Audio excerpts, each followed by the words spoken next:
करारविन्देन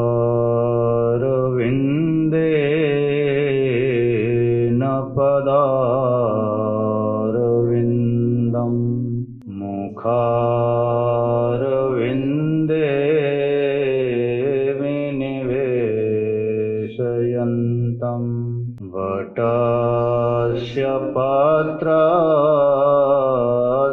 पुटे शयानं बालं मुकुन्दं मनसा स्मरामि वंशी विभूषितकरान्नवनीरदाभात् पीताम्बरादरुणबिम्बफलाधरोष्ठात् पूर्णेन्दुसुन्दरमुखादरविन्दनेत्रात् कृष्णात् परं किमपि तत्त्वमहं न जाने सच्चिदानन्दरूपाय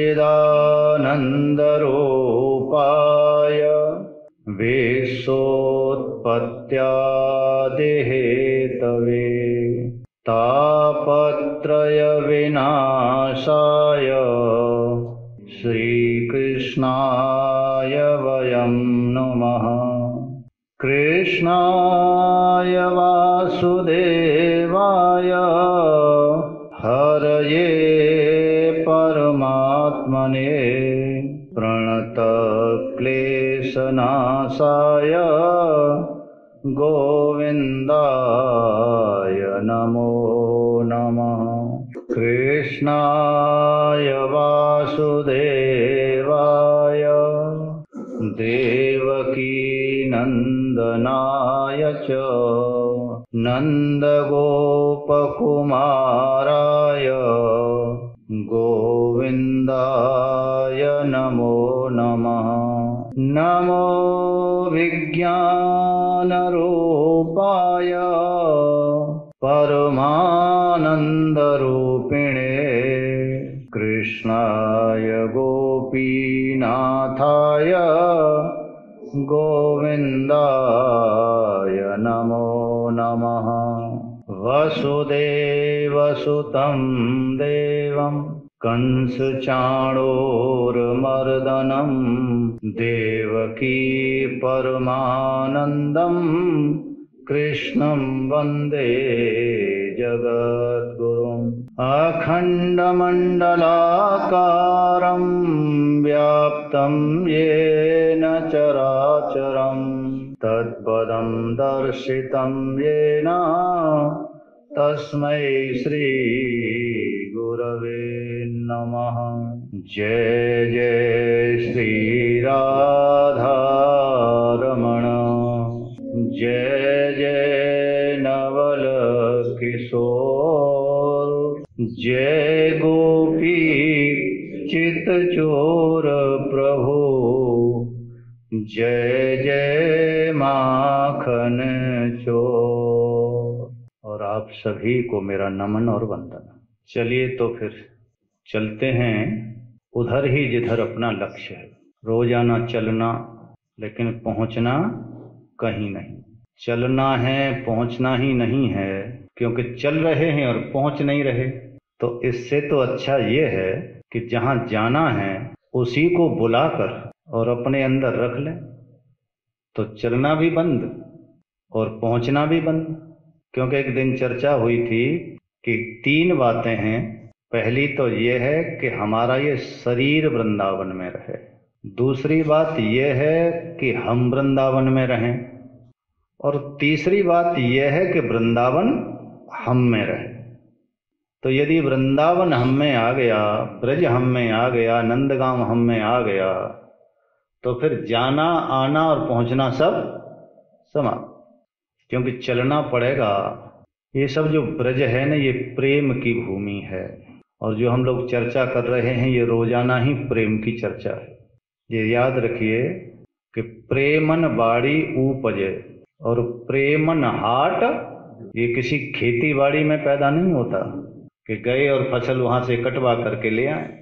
और ये कहीं हाट में भी नहीं मिलता, ये बाजार में नहीं मिलता। बोले कहाँ होता है फिर? तो मिलता कहाँ है? बोले ऐसा कोई खेत है जहाँ ये मिले? बोले कहते हैं कि प्रेम हृदय की वस्तु है, प्रेम हृदय की वस्तु है। लेकिन ये वस्तु है कैसी? परम गुप्त। यदि इसको आपने प्रदर्शित कर दिया, दिखा दिया, तो समझ लीजिए कि प्रेम रफू चक्कर हो जाएगा। गोपियों को ऐसे ही प्रेम की आचार्य नहीं कहते हैं। गोपी का मतलब जिसने अपने प्रेम को गुप्त रखा, छिपा करके रखा, किसी के सामने प्रकट नहीं होने दिया। प्रेम क्या है? प्रेम हृदय की वस्तु है, लेकिन है कैसी? परम गुप्त, अनमोल। परम गुप्त है और अनमोल है, इसकी कोई कीमत नहीं है। गोपी का मतलब ही है कि जिसने हमेशा अपने प्रेम को न सास के सामने प्रकट होने दिया, न ससुर के सामने, न अपने पति के सामने। किसी को पता ही नहीं चला कि ये कन्हैया से इतना प्रेम करती है, इसीलिए वो गोपी है। इसलिए कैसा है ये? अनमोल, इसका कोई मोल नहीं हो सकता। और कोई कहने भी लगे प्रेम के बारे में, हम तो ऐसे ही चर्चा कर रहे हैं, मारते हैं इधर से उधर की, रोजाना आप देखते ही हैं, तो कहते हैं कि कथनी में आवे नहीं। कोई प्रेम के बारे में कहने भी लगे तो ये कहने में नहीं बनता। तदपि कहे बिन रहा न कोई। जब कहने में बनता नहीं है तो फिर ये काय को दुनिया भर का ये पछड़ा घंटा भर, 1.5 घंटा आप खर्च करते हैं, आते हैं, एक आदमी यहाँ बोलता रहता है और आप सुन करके चले जाते हैं। ये मानते हैं कि ये कथनी में आवे नहीं, कहने में नहीं आता ये प्रेम। लोग प्यार को ही प्रेम समझ लेते हैं, बड़ी भूल है। प्यार प्रेम नहीं है। प्रेम का एक सूत्र आपको बताएं, छोटा सा। लव, अंग्रेजी में लव कहते हैं, love plus desire is equal to lust. समझ में आ गया? Love plus desire is equal to lust, और love minus desire is equal to devotion. बस लव में से जब तक उसमें प्लस डिजायर है तब तक वो प्रेम नहीं, वो काम है। और जब उसी लव में से हम डिजायर को माइनस कर देंगे तो फिर वो हमारी भक्ति बन जाएगा, वही प्रेम है। तुलसीदास ने तो कहा कि काम को छोड़ना नहीं है, लेकिन काम को जोड़ देना है। छोड़ना नहीं, जोड़ देना है। किससे जोड़ देना है? बोले परमात्मा से जोड़ दो, भगवान से जोड़ दो। तो जो हमारा काम है उसी काम को हम डाइवर्ट करके भगवान से जोड़ देंगे तो वही काम प्रेम बन जाएगा। और कहते भी हैं तुलसीदास बाबा, आ गए कहीं से बीच में, काम ही प्यारी नार जिम और लोभ ही प्रिय जिम दाम। दोनों का सदुपयोग बता दिया कि जैसे कामी पुरुष को स्त्री प्रिय होती है, वो निरंतर उसी का चिंतन करते रहता है, निरंतर, इसलिए उसे रात में भी नींद नहीं आती। एक दिन बताया था कि जो रात्रि मोह निशा जग सोव निहारा, इस मोह की रात्रि में सारा संसार तो सोता है। और देखिए सपन अनेक, जब सारा संसार इस रात्रि में सोता है तो इसी रात्रि में 4 प्रकार के लोग जगते हैं, ये बताया था एक दिन। कौन 4 प्रकार के?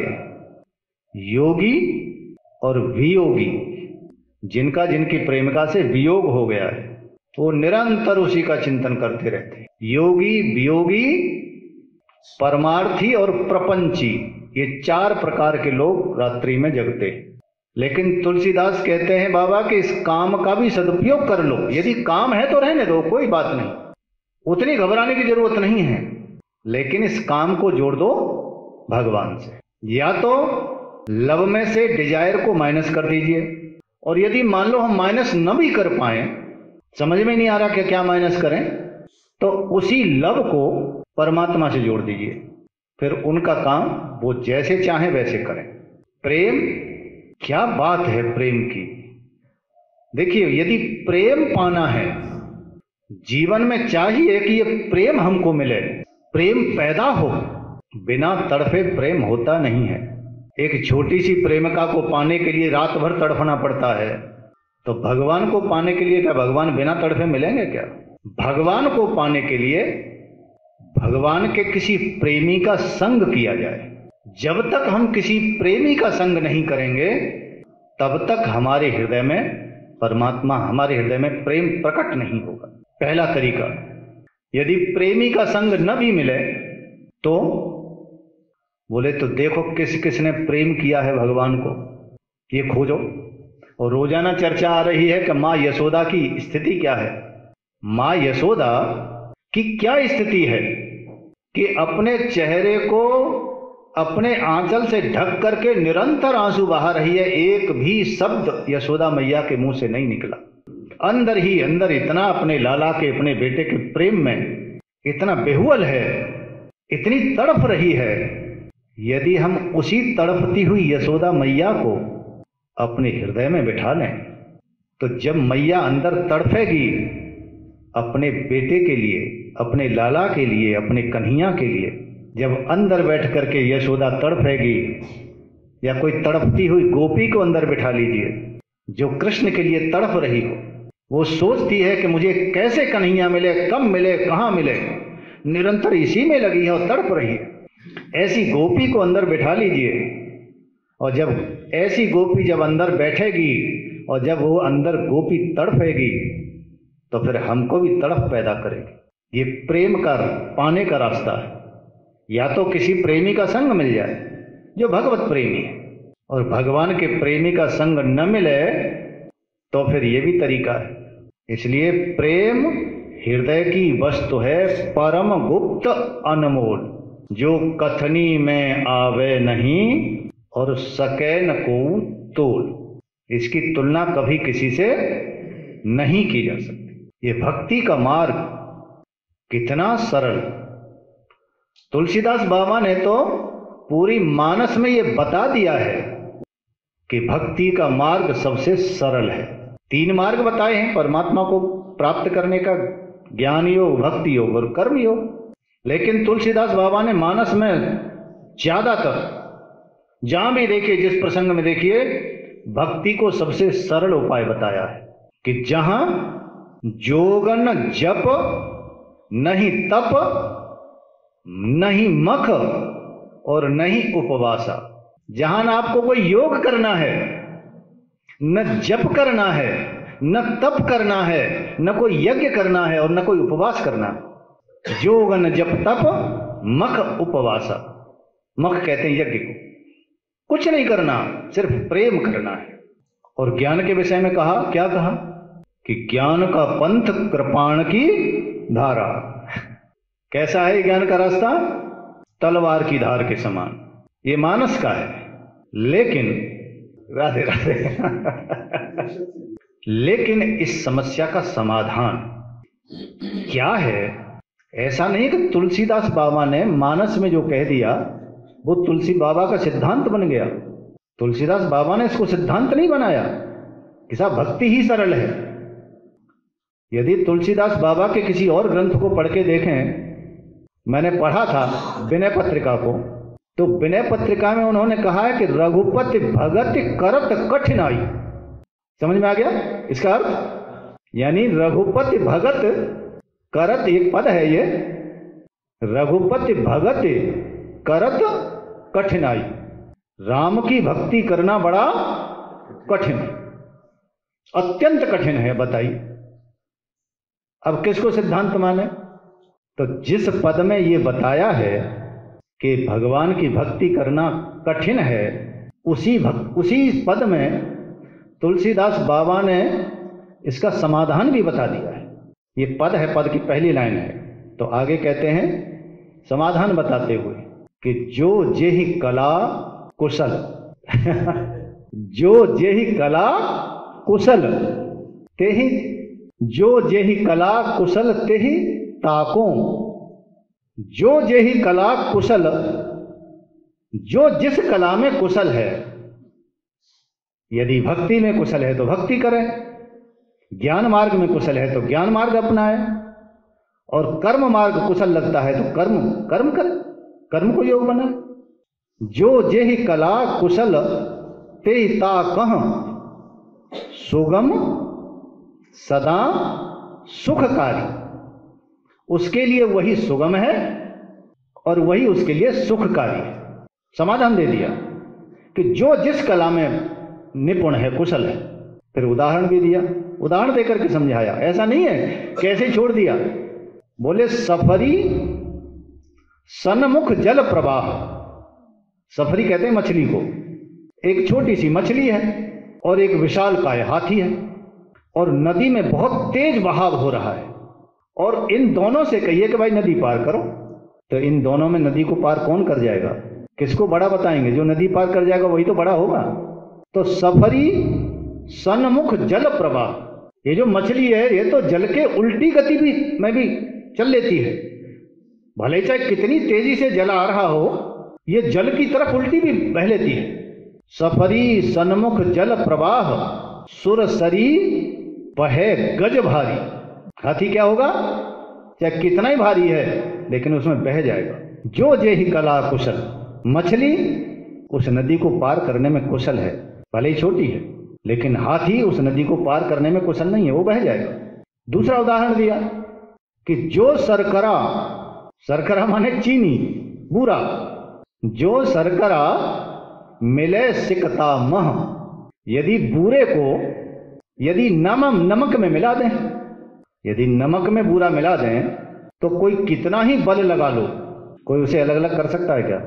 जो सरकरा मिले सिकता मह बलते न को बिल लगावे।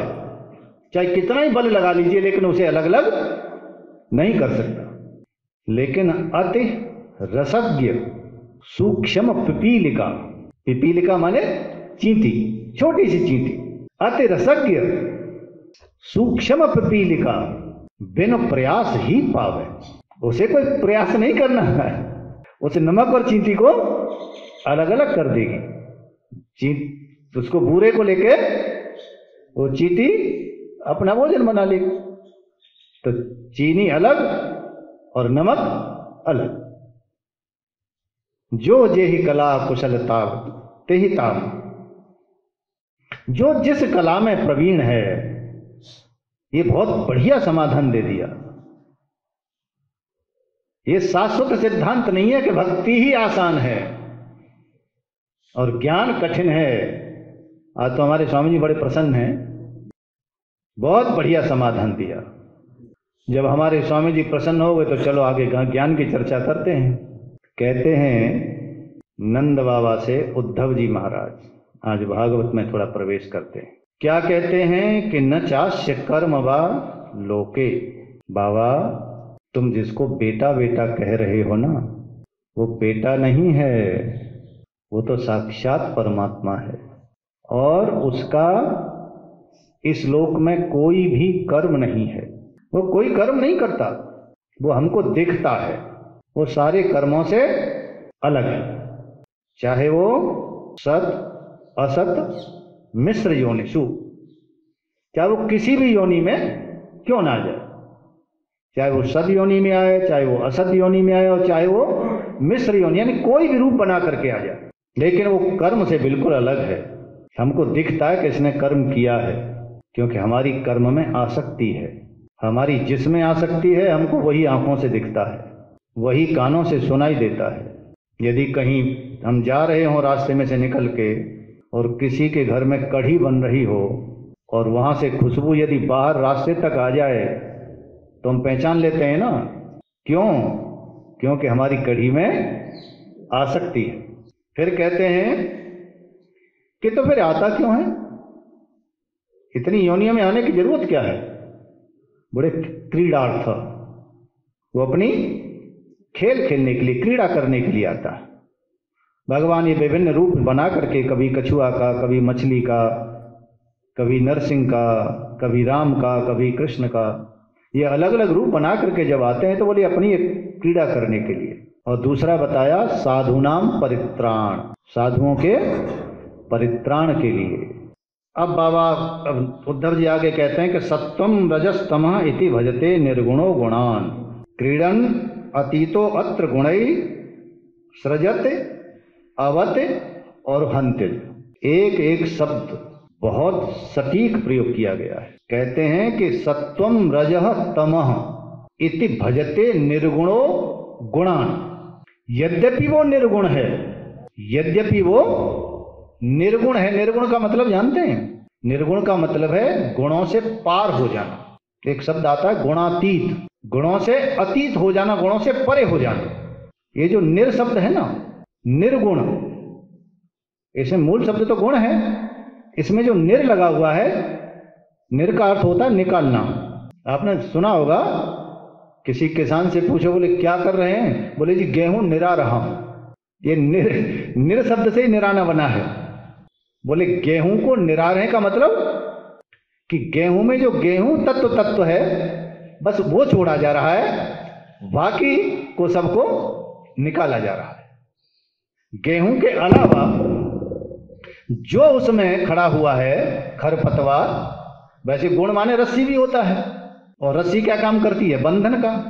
तो जिस खरपतवार ने, ये भी एक अर्थ है कि जिस खरपतवार ने गेहूं के तत्व, यानी जो हमने तत्व बोया है, जो तत्व है उस खेत में, गेहूं का पौधा, उस गेहूं के पौधे को, तत्व को चारों तरफ से जिस खरपतवार ने जकड़ रखा है रस्सी बन करके, गुण बन करके, बस उसको उससे अलग करना, इसको निराना कहते हैं।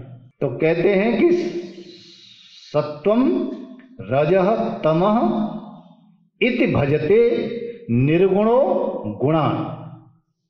जो निर्गुण है, गीता में भी निर्गुणातीत की एक परिभाषा आई है, शायद है तो 4 श्लोकों में, लेकिन जो अंतिम श्लोक है उसमें भगवान कहते हैं कि मानापमानयो तुल्यो मित्रार पक्षयो, और आगे सर्वारंभ परित्यागी गुणातीत स उच्यते। मानापमानयो तुल्य, जो मान और अपमान में जो समान रहता है, चाहे मान मिले या अपमान मिले, चाहे सुख हो चाहे दुख हो, चाहे जय हो चाहे पराजय हो, चाहे लाभ हो या हानि हो।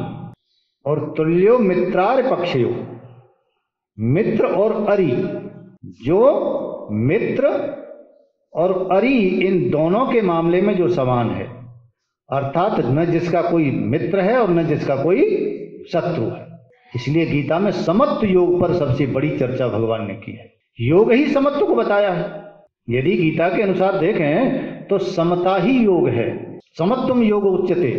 भगवान कहते हैं कि मन को कंट्रोल कर लेना, मन को यदि आप नियंत्रण कर लेंगे तो इससे आपके पास सिद्धियां तो आ सकती हैं, सिद्ध तो हो सकते हैं, लेकिन योग की सिद्धि नहीं हुई। योग की सिद्धि कब होगी? जब जीवन में समता आ जाएगी। पतंजलि योग में योग की परिभाषा दूसरी दी है, लेकिन भगवान ने तो बिल्कुल सीधी दे दी है, बहुत सीधी। और अर्जुन को बता दिया कर्म कैसे करना है, और अंत में बता दिया कि सिद्धि असिद्धि समो भूत्वा।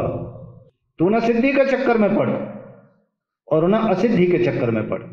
सिद्धि माने जो हम कर्म कर रहे हैं, उस कर्म के फल की प्राप्ति, जो हमने कर्म किया उसके फल की प्राप्ति हमको हो गई, तो हमको हमारे कर्म की सिद्धि हो गई। और असिद्धि का मतलब हमने जो कर्म किया उसके फल की प्राप्ति नहीं हुई, सीधा सरल अर्थ। तो तू फल की प्राप्ति हो या न हो, इन दोनों स्थितियों में समान हो जा, क्योंकि समत्वम योग उच्यते, क्योंकि समता ही योग कहा जाता है। और यहां कह रहे हैं सत्वम रजः तमः, सतोगुण रजोगुण और तमोगुण। यद्यपि वो निर्गुण है, लेकिन ये सतोगुण रजोगुण और तमोगुण, इनको, इन गुणान माने गुणों को भजते, ऐसा लग रहा है कि मानो उनका भजन करता है वो।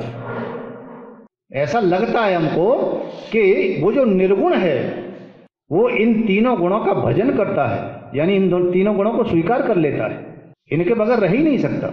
अब ऐसा कैसे हो जाएगा कि निर्गुण है और गुणों को स्वीकार कर रहा है? तो वो करता क्या है यदि गुणों को स्वीकार करता है? तो कहते हैं कि ये केवल क्रीडन, खेल खेलने के लिए, अपना खेल खेलने के लिए इन गुणों को स्वीकार करता हुआ दिखता है। स्वीकार करता नहीं, वो गुणों से परे है। लेकिन अतीतो गुणई, केवल क्रीड़ा के लिए गुणों को स्वीकार करता है, लेकिन फिर कहते हैं कि अतीत गुणई, वो गुणों से अतीत है। तो गुणों को स्वीकार काय के लिए करते हैं? बोले सृजत, इस सृष्टि का को उत्पन्न करने के लिए, अवत इसकी रक्षा करने के लिए, और हंत्य इसका संहार करने के लिए।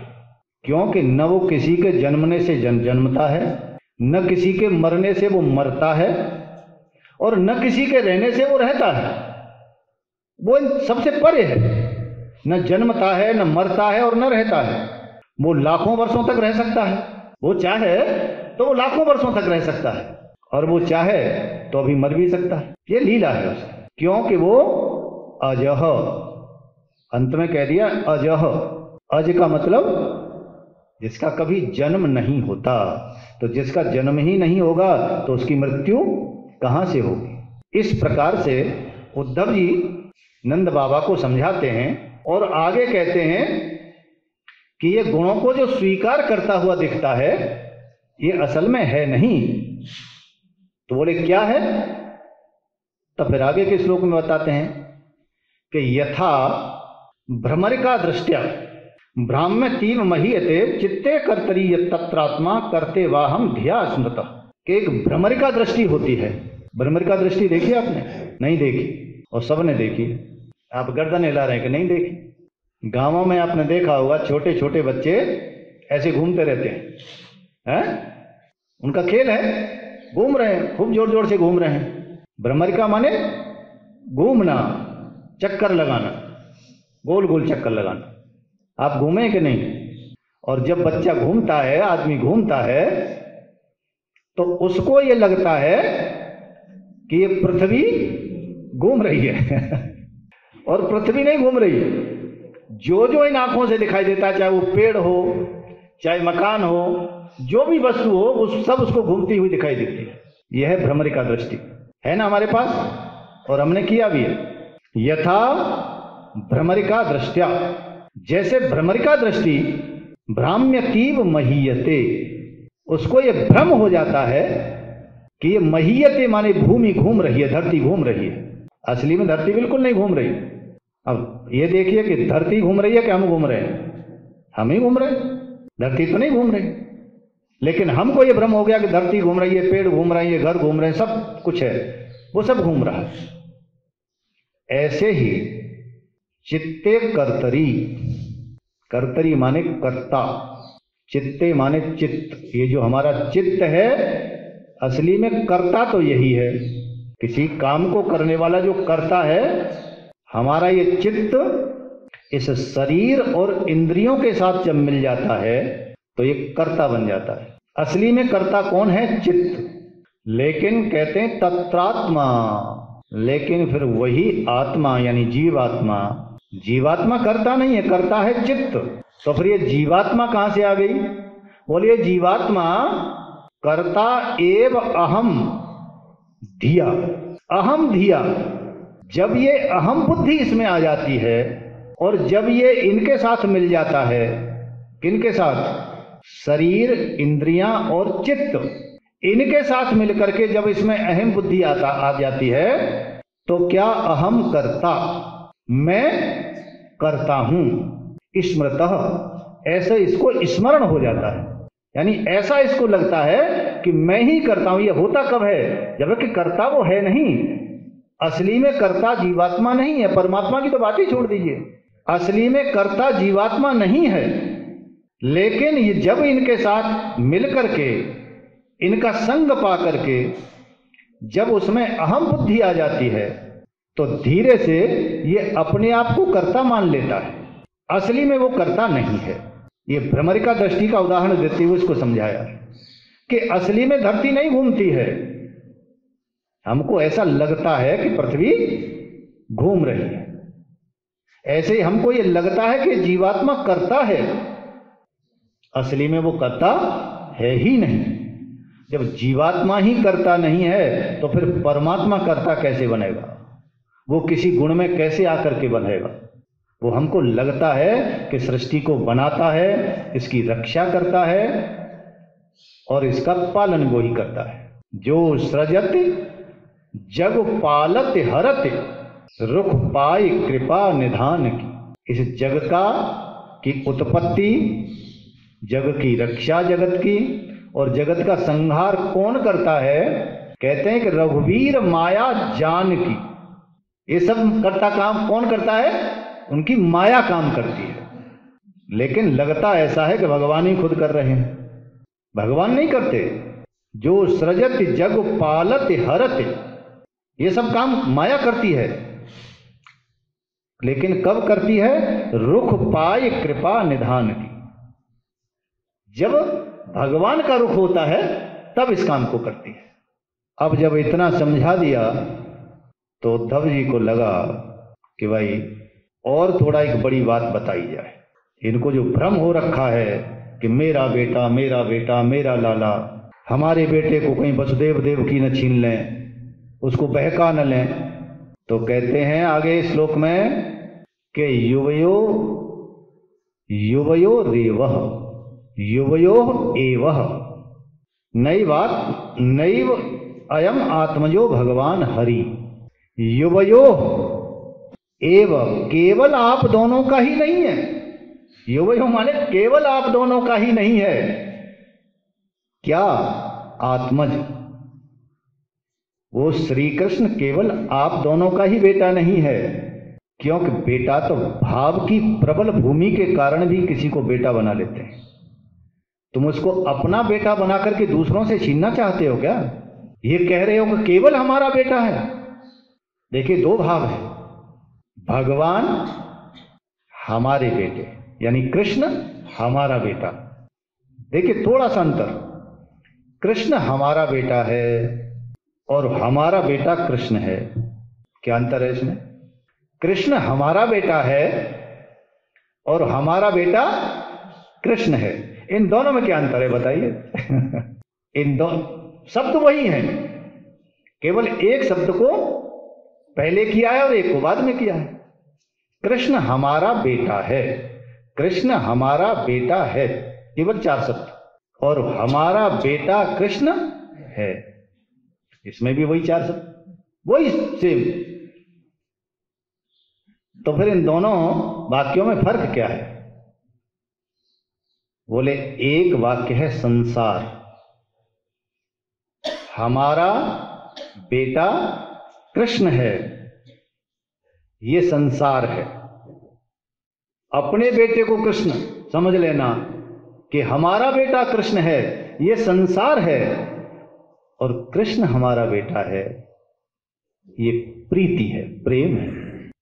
हम भगवान को अपना बेटा बना लें, हम भगवान को अपना बेटा बना लें, ये भक्ति है।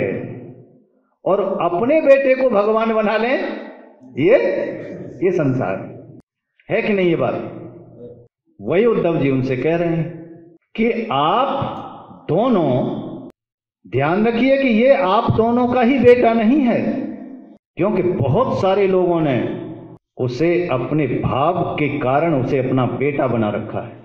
यदि आप ही उसको बेटा बनाएंगे तो आप दूसरों से उसको छीन लेंगे। जो डर आपको वसुदेव देवकी के साथ था, अब वो डर वसुदेव देवकी को नहीं हो जाएगा। यदि आप ही अपना गाते रहेंगे तो उनको डर होगा कि हमारा बेटा तो उसने छीन लिया। 2 शब्द प्रिय हैं, भगवान और हरि।